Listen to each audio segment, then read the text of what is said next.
Halo teman-teman, di video pertama aku kali ini aku lagi mau bikin spaghetti puding. Dan seperti ini adalah contoh setelah aku bikin pertama. Dan ya, aku pakai strawberry jam untuk sausnya. Jangan lupa untuk like dan subscribe ya guys kalau kalian suka sama video aku kali ini. Dan ikuti terus videonya sampai akhir.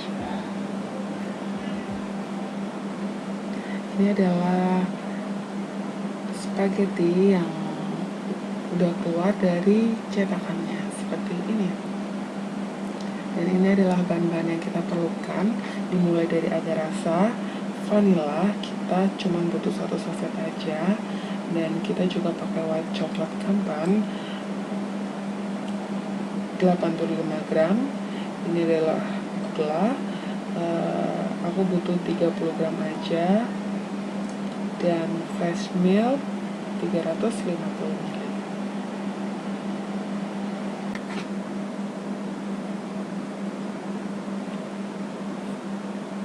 Lalu peralatan yang kalian butuhkan itu seperti injeksi tanpa jarum seperti di gambar ini. Kalian bisa dapetin di apotek-apotek terdekat, dan kalian membutuhkan 2 pieces injeksi tanpa jarum seperti di gambar. Dan yang kedua, kalian membutuhkan selang transparant seperti di gambar juga, dengan ukuran 8 mm, atau kalau kalian ingin yang lebih kecil, kalian bisa gunakan 44 mm. Kalian bisa dapatkan selang itu di toko-toko bangunan terdekat. Lalu ini adalah tahap proses pemasakan. Setelah bahan tadi dicampur jadi satu, kita masak di api kecil dan terus diaduk agar dia tidak gosong. Dimasak sampai dia mendidih.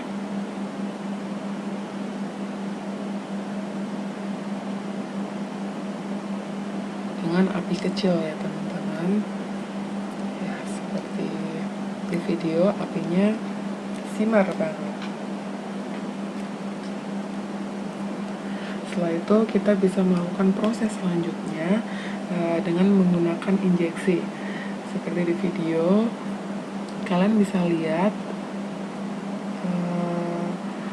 jelinya dia ambil, dan kalian harus hati-hati karena jelinya itu panas banget. Kalau bisa kena tangan kalian itu bisa melepuh loh.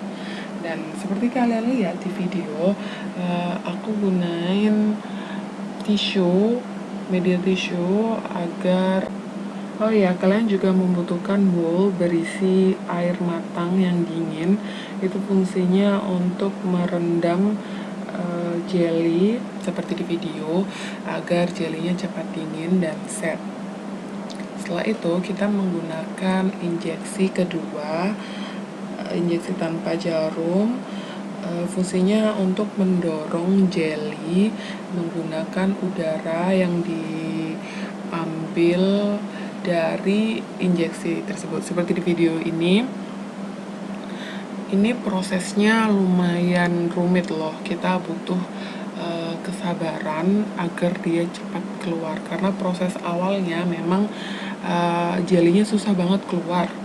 Tapi nanti setelah 5 sentian jelinya keluar dari cetakan, kalian bisa tarik jelinya pelan-pelan. Nanti jelinya akan keluar tanpa harus menunggu didorong dengan injeksi. Seperti di video, kalian bisa melakukan proses ini berulang sebanyak noodle atau spaghetti yang kalian butuhkan. Oh ya, aku pakai topping keju seperti biasanya spaghetti. Aku menggunakan coklat putih yang aku parut menggunakan parutan keju seperti di video, mirip banget kan seperti keju. Dan hijau-hijau sebagai parsley itu aku buat dari adonan jelly tadi. Aku beri warna hijau tua, hijau daun, dan aku dinginkan sampai setelah dia set. Aku potong kecil-kecil seperti di video, lalu aku letakkan di atas spaghettinya. Terima kasih teman-teman sudah menonton video aku sampai akhir. Semoga bermanfaat dan selamat mencoba.